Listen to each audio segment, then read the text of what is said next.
So Marvel as we know it didn't really start publishing comics until the 60s, but Captain America had books being published way back in the 40s and through the 50s. In the 60s, the story that we all know is where he's, on a mission. He's with Bucky and they're trying to stop Baron Zemo, and they get in a plane crash. Bucky seemingly dies and Captain America gets frozen in a block of ice to be thawed out in the modern day the 60s. But there were still stories being published where Captain America and Bucky were still alive and well fighting crime throughout the 50s and the 40s. So how did Marvel, specifically Steve Englehart, go about trying to correct this? He could have simply just said that it's just not canon. He could have retconned it and just been like, forget about those stories.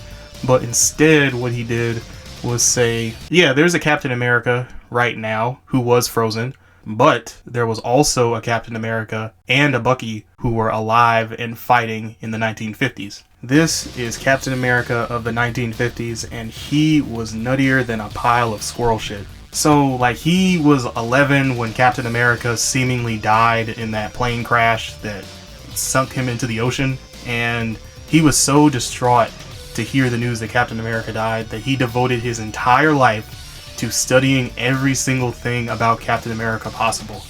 And his journeys actually led him to some older German library where he found a book that seemingly contained the super soldier serum. And when he brought this to the American government, he refused to let anybody else undergo the procedure.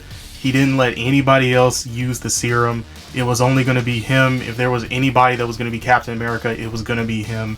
This guy was a fan. He was so obsessed that he studied all of the photographs and all the news clippings he could get his hands on, and he got plastic surgery to make his face look just like Steve Rogers. He even changed his freaking name to Steve Rogers. And then when he was out and about, because his cover was that he was a school teacher, he found a random kid and had him become Bucky. He looked just like Bucky apparently, and he had him literally go by Bucky. He would later inject himself and this young boy with his experimental super soldier serum, and they would become Captain America and Bucky, the Commie Smashers. They and they alone would defend the world against the communist threat and black people, keeping the American people safe as they fight all kinds of strange and bizarre supervillains and black people. They traveled the world fighting communism in all its shapes and sizes, but they felt that the threat of communism had infiltrated America itself. People were being desegregated and women were trying to vote.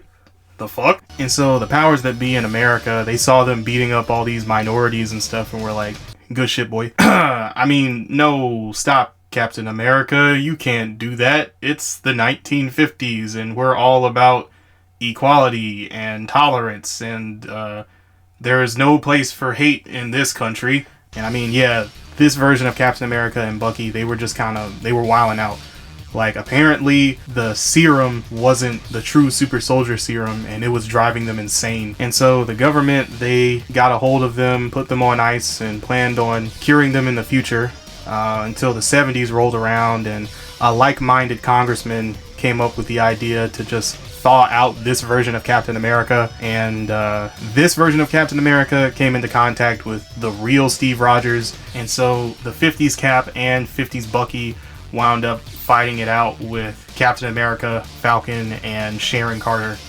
They ended up winning, of course, and they were put back on ice.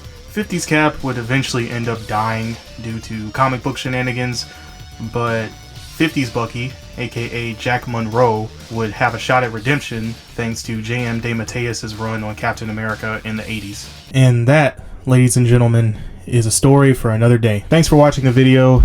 If you like this one, I actually have another video talking about Captain America. I posted that not too long ago, so be sure to check that one out.